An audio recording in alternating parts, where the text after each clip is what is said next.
Halo, selamat pagi. Selamat datang di vlog saya. Pada kesempatan hari ini saya akan bercerita ya tentang pengalaman saya. Mungkin kalian sudah agak menyadari dari face saya saat ini ya.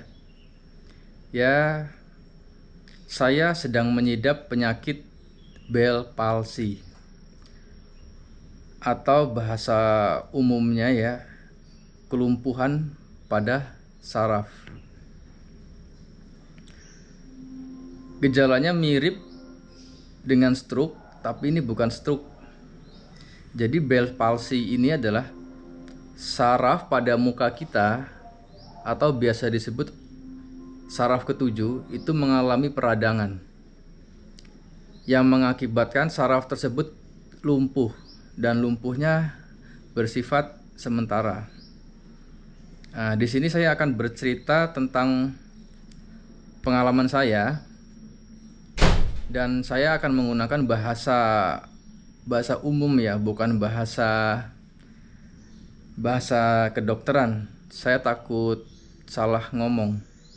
Jadi saya akan berbicara tentang kondisi saya saat ini dengan bahasa saya. Jadi kondisi saya saat ini, saya tidak bisa menggerakkan wajah saya bagian kiri. Kalau kalian sadar, muka saya sudah tidak simetris ya, antara kanan dan kiri ya. Kedipan saya pun tidak bisa untuk melakukan kedipan mata pada bagian kiri. Dan mulut saya pun tidak simetris. Nih, saya akan coba untuk berbicara a i u e o ya. A i u e o. Nah, kan kalian bisa melihat kan bahwa wajah saya yang bagian kiri tidak berfungsi. Nah, bagian kiri yang tidak berfungsi dimulai dari bagian atas. Tuh, kalau saya menaikkan jidat saya, yang sebelah kanan saja yang naik, yang sebelah kiri tidak bisa maksimal, tidak bisa sama. Mata pun sama. Ketika saya senyum pun, nah, bagian kiri tidak bisa naik. Nah, pada saat ini, pada hari ini saya sudah mengidap penyakit ini di hari kedua. Saya sudah konsul ke dokter kemarin ya. Jadi awal kali saya tahu saya mengidap penyakit Bell palsy ini ketika saya sedang mandi. Ketika saya mandi, saya cuci muka menggunakan sabun, sabunnya itu masuk ke dalam mata.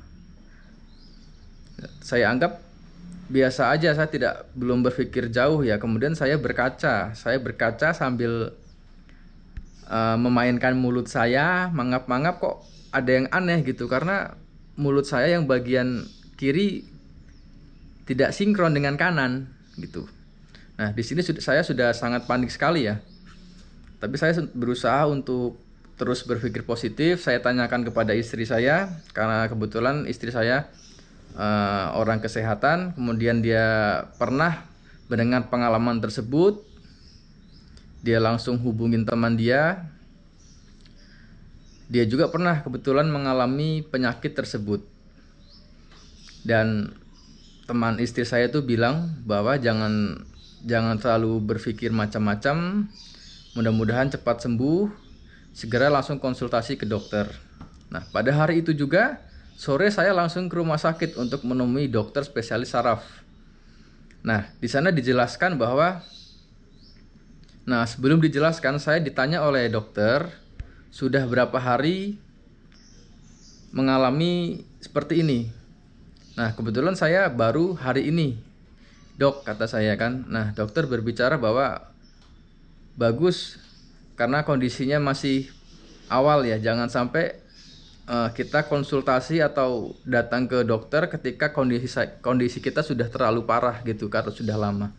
Jadi makin lebih cepat lebih baik. Nah, kemudian saya diberitahu penyebab oleh dokter bahwa penyakit tersebut disebabkan oleh virus yang secara mendetail tidak bisa kita ketahui ya penyebab yang sebenarnya, ataukah dari virus. Yang jelas otot saraf kita itu mengalami keradangan. Bisa jadi karena hipertensi atau karena mengalami infeksi pada telinga kita. Itu banyak penyebabnya gitu. Nah, untuk saat ini saya tidak tahu penyebabnya apa, tapi saya terakhir mengkonsumsi durian kupas yang ada di mall. Jadi dia durian montong yang sudah di packing, yang hanya ada 3 butir itu. Nah, itu terakhir saya habis makan durian tersebut, tiba-tiba keesokan paginya kepala saya pusing bagian belakang yang nggak pernah saya rasakan sebelumnya gitu.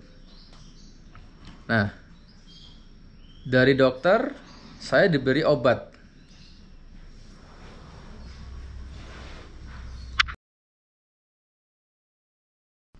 Obat yang pertama prednison. Nah, ini sangat wajib. Ini dikonsumsi selama 10 hari ya. Di hari pertama sampai hari kelima kita mengkonsumsi 4 butir sampai pagi 4 butir maaf, dan malam 4 butir. Jadi total 8 butir selama hari pertama sampai hari kelima. Kemudian hari ke-6 itu pagi 3 butir, malam 3 butir. Ke-7 sama, ke-8 2 butir dan malam 2 butir. Di hari ke-9 itu kita mengkonsumsi 1 butir, malam 1 butir, dan di hari ke-10 1 butir. Selanjutnya ada Neurocol. Ini adalah vitamin suplemen. Ini namanya suplemen. Ini mengandung B kompleks, B12. Ini sangat baik buat menjaga daya tahan tubuh kita. Kemudian ada Pepsol. Nah, ini untuk lambung karena biasanya sangat berhubungan dengan lambung. Kemudian ada dexketoprofen. Mohon maaf saya agak beribet bacanya karena saya bukan anak kesehatan ya. Nah, ini untuk nyeri karena penyakit Bell palsy ini pada hari pertama saya mengalami nyeri bagian badan, kemudian yang bagian muka juga saya mengalami nyeri ya, seperti luka memar. Nah, jika nyerinya berlebihan, kita diberi obat seperti ini, tapi saya nggak tahu ini obatnya apa. Karena saya tidak mengalami sakit yang berlebihan, maka yang ini tidak saya konsumsi. Nah, selain mengkonsumsi obat, saya juga sangat dianjurkan untuk melakukan terapi mandiri di rumah. Nah, terapi mandiri ini sangat penting sekali karena ini yang akan berpengaruh pada keadaan fisik kita. Nah, terapinya bagaimana?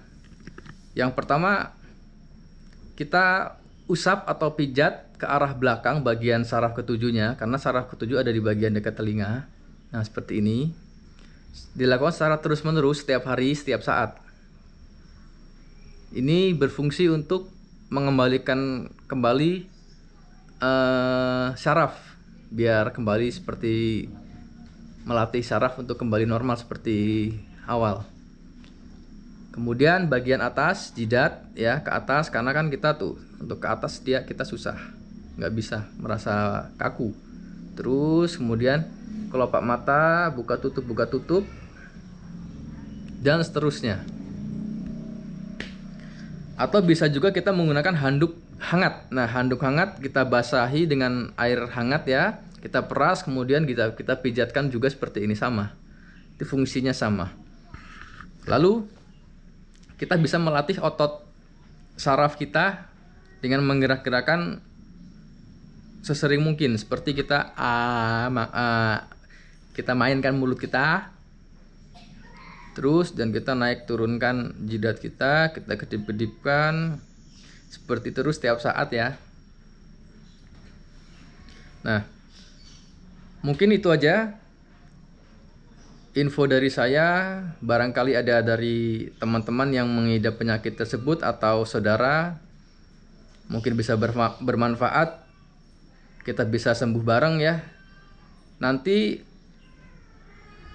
di vlog selanjutnya saya akan memberitahukan perkembangan tentang penyakit yang saya derita saat ini. Mudah-mudahan di vlog selanjutnya saya sudah sembuh. Amin. Oke, itu aja vlog dari saya. Terima kasih.